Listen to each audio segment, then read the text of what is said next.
In the bleak desert hours just before dawn, Carla was beginning to regret taking the lonely, unmarked back road. She had wanted a scenic drive to clear her mind and disconnect from the chaos back in the city.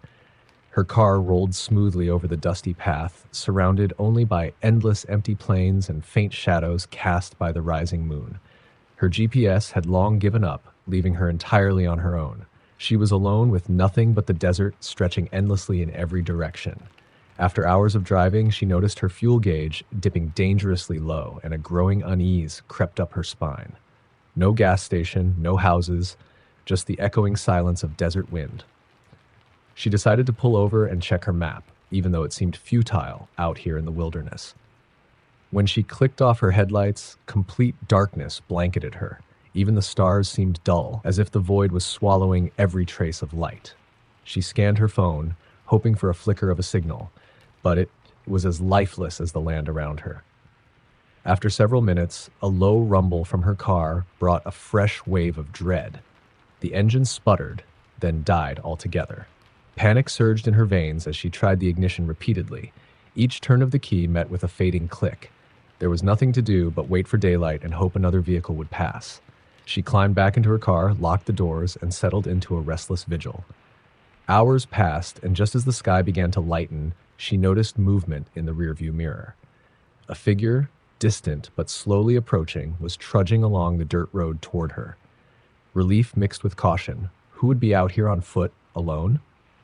As the figure drew closer, she could make out a tall man, dressed in a thin, dust-stained jacket, his face obscured by a wide-brimmed hat. Carla tapped the horn lightly, but he didn't react. He just continued his slow, deliberate pace toward her car. Her heart raced as the stranger finally stopped just outside her window. She could barely make out his eyes beneath the shadow of his hat, but there was something deeply unsettling about his stare, like he was looking through her rather than at her. She lowered the window a crack. "Are you all right?" she called, trying to keep her voice steady. The man didn't answer right away, only continued to stare. When he finally spoke, his voice was low and rough, each word seeming to scrape out of him. "Nobody should be out here alone." She forced a smile, trying to keep her nerves under control. "My car broke down. Do you have a phone?" He shook his head slowly, and Carla felt a cold chill despite the warm desert air. "No one's phone works out here, but there's a place a little ways up the road." She squinted down the road, but all she saw was the barren stretch disappearing into the distance. "Are you sure?" A faint smile creased his face, though his eyes remained cold and vacant. "I know the way." Against every instinct, she unlocked her car and stepped out. She reasoned it was better than waiting indefinitely. The man turned without another word and started walking, and she had no choice but to follow. The silence pressed down on them as they walked side by side, his steps steady, her own increasingly hesitant. Carla tried to make conversation, but the man responded with only curt, cryptic remarks. Soon, a sinking feeling took hold. They'd been walking for what felt like hours, and the sun was already rising, casting long shadows across the ground. Still, there was no sign of any building or structure. "Are we close?" she asked, her voice a little shaky. He stopped abruptly, looking around as if lost. "It should be here, somewhere," he muttered. "Sometimes it hides." Her blood ran cold at the vagueness of his words. "What hides?" His eyes fixed on her, unblinking, his expression almost mournful. "They say it was once a place for people like you, travelers, lost ones, but it's not for you anymore." Carla took a step back, her gut screaming at her to run. But where would she go? The car was miles behind them, and there was nothing in sight but empty desert. Suddenly, the man turned, his expression twisted with an almost animalistic intensity. "You should never have left your car. They like it when you wander too far." The words struck her with a chilling clarity, and without another thought, Carla broke into a sprint, leaving him behind. Her feet pounded against the hard ground as the man's footsteps faded behind her. She didn't look back, too terrified of what she might see. After what felt like an eternity, she finally spotted her car. She threw herself inside, locked the doors, and gripped the steering wheel, struggling to catch her breath. She glanced back, half expecting to see the stranger behind her, but the road was empty. As the relief washed over her, a loud knock on her window jolted her back into terror. She whipped around to see, not the man, but another figure, this time a young woman. her face pale and her expression desperate. She was mouthing something, her hand pressing against the glass, but Carla couldn't hear a sound. Carla shook her head, her heart pounding wildly. She tried to roll down the window, but her fingers were numb and trembling. She didn't understand how the woman had appeared so quickly, how anyone could move like that out here. The woman's face pressed harder against the glass, her mouth moving faster, words silent but desperate, eyes wide with panic. Then, without warning, the woman's face twisted, her expression morphing from desperation to something sinister, an unholy grin splitting across her face. Carla gasped and recoiled, her mind struggling to process what she was seeing. The woman's mouth stretched impossibly wide, her eyes darkening until there was no white left, only deep, endless black. In a fit of terror, Carla clambered over to the passenger seat, but as she reached for the door, the windows of her car began to fog from the outside, as if 100 breaths were pressing in from all sides. Shadows moved in the mist, figures indistinct but gathering, circling her car, each one more twisted and monstrous than the last. Her heart raced as she locked eyes with those outside, their distorted faces pressing closer, peering in, their mouths moving in silent chants, words she couldn't hear but could somehow feel, vibrating in her skull. Panicked, she tried to restart the engine, her fingers fumbling with the keys. Miraculously, the car roared to life, and without a second thought, she floored the gas.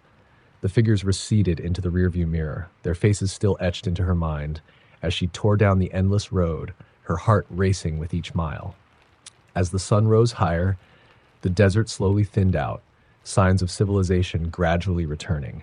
Yet the memory of the figures, of that man, and of the voices that had scratched at her mind would haunt her forever. And as the miles disappeared behind her, one thought loomed large, an eerie whisper from the dark places of her mind. They were still waiting for her return. It was a sweltering summer night, and Brian's truck rumbled through endless backwoods roads as he drove toward his remote cabin. He'd been looking forward to a weekend alone in the wilderness. Just him, the sounds of the forest, and maybe a few beers. The dark canopy above blotted out the stars, leaving his truck's headlights as the only source of light. The isolation had a strangely alluring quality until halfway through a stretch of unfamiliar road, he spotted something strange on the side, a flicker of movement. At first, he brushed it off as an animal, but as he got closer, his heart sank. A woman stood by the roadside, her clothes torn and stained, her hair matted. She didn't flag him down or wave, only stared, expressionless, as his headlights washed over her. Her eyes reflected the light in a way that seemed wrong. They gleamed too brightly, like a predator's in the dark. Against his better judgment, Brian slowed down and rolled down his window a few inches. "Ma'am, do you need help?" he called out. The woman's lips parted in a slow, twisted smile. She tilted her head, and her gaze seemed to pin him in place, her dark eyes cold and glassy. "It's dangerous here," she whispered in a voice that sounded strained, like it hadn't been used in years. Brian's skin crawled. Something wasn't right. "Are you lost?" Her smile widened unnaturally. "You're the one who's lost." His blood turned cold, and he shifted into gear, pressing the gas.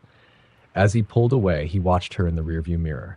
She didn't turn or move, just stood there, her figure growing smaller until she disappeared into the dark. Shaking off the encounter, Brian continued toward his cabin, the incident fading into the back of his mind as he arrived at the familiar gravel driveway. But as he reached his front porch, he froze. A strange sensation prickled the back of his neck, a gnawing unease that refused to fade. He turned slowly, eyes scanning the woods, and his heart stopped. There, standing at the edge of the trees, was the same woman. Brian's mind raced. He'd driven at least another 20 miles since seeing her, down twisting roads with no possible shortcut. He forced himself to look away, fumbling with his keys as he hurried into the cabin and bolted the door behind him. With trembling hands, he turned on every light, casting shadows that made him jump at every corner. He tried to reason with himself. Maybe she was a local. Maybe he was just tired, seeing things. But in his gut, he knew that wasn't true. The hours dragged by in tense silence. Eventually, he forced himself into bed, his body stiff with exhaustion, though sleep felt impossible. Just as his eyes began to close, he heard it, a faint scratching at the front door. Brian's blood turned to ice. He held his breath, the silence pressing down on him. He hoped, prayed, that it was just an animal. But the scratching grew louder, more insistent, until it turned into a rhythmic tapping, like someone deliberately drumming their nails against the wood. He tiptoed to the door, his heart pounding as he peered through the peephole, his vision blurred in the darkness. But then he saw her, standing right there on the other side, her face inches from the door, eyes wide and unblinking. She smiled slowly, tapping her fingernail against the door in a maddening rhythm. Brian stumbled backward, suppressing a scream. He searched for his phone, but it was dead. In a desperate panic, he remembered the old landline that hung in the cabin's small kitchen. He rushed to it, fumbling as he dialed 911, every sound amplified in the silence. The line crackled, then went dead. A cold dread filled him as the lights in the cabin flickered, then cut out entirely, leaving him in suffocating darkness.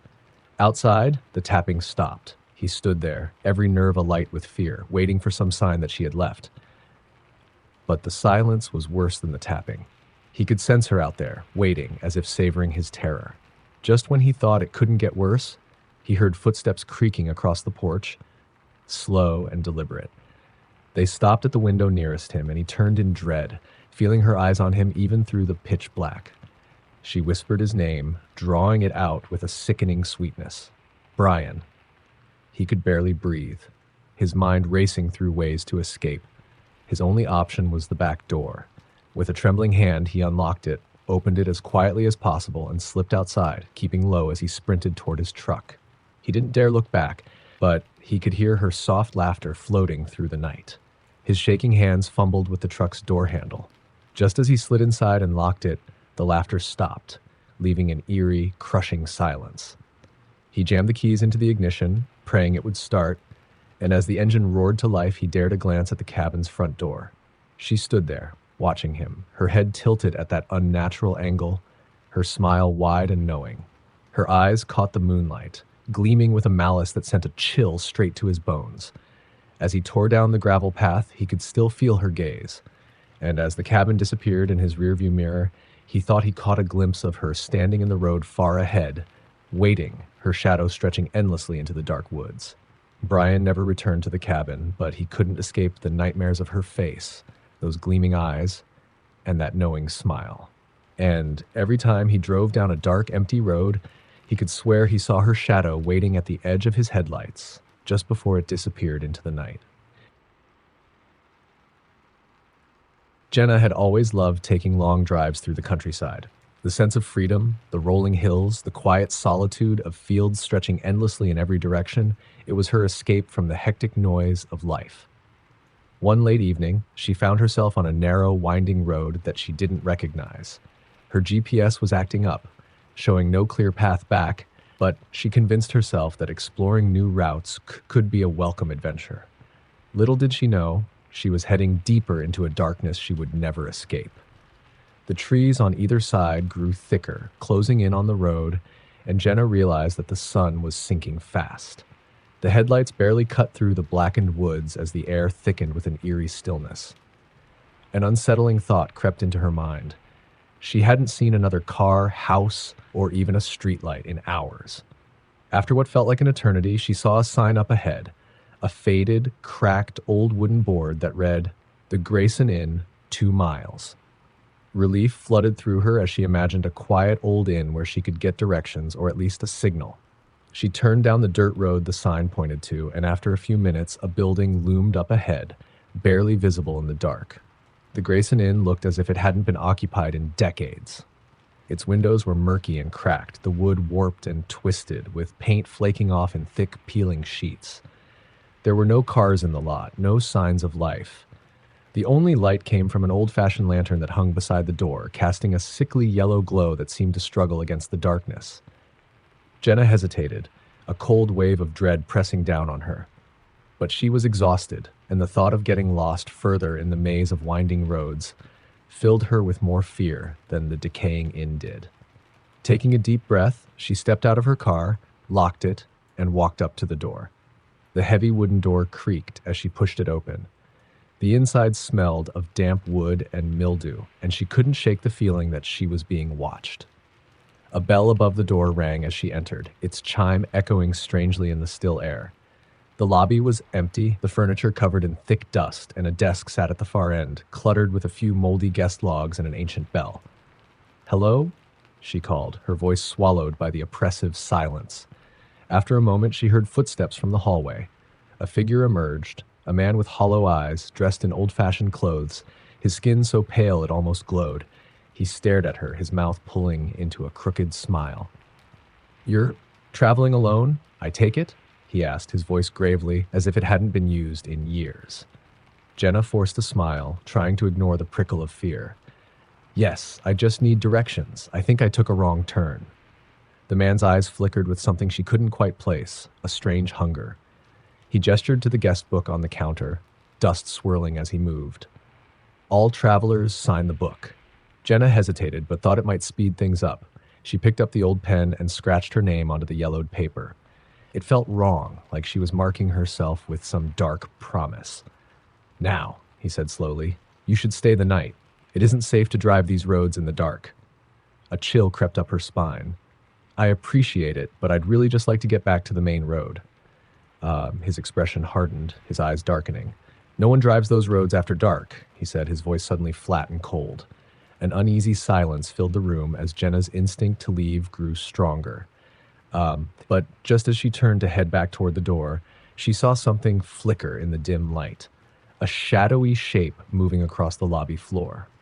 Her stomach dropped as she realized it wasn't her own shadow, nor the man's. The shape was distorted, stretching in unnatural angles, as though something was looming just out of her sight. She tried to take a step back, but the shadow grew, twisting and writhing until it stretched across the floor like a stain. She looked back at the man, her voice trembling. What is that?" His face split into a grotesque grin, eyes unblinking. "You shouldn't have signed the book." Before she could react, the shadow began to rise, shifting into a vague, humanoid form, its outline blurred and unnatural, as if it were made of smoke and darkness.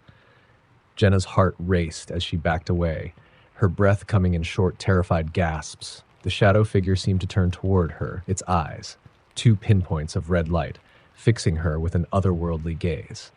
The man's voice was a whisper in the eerie silence. "You've entered a place that doesn't let go.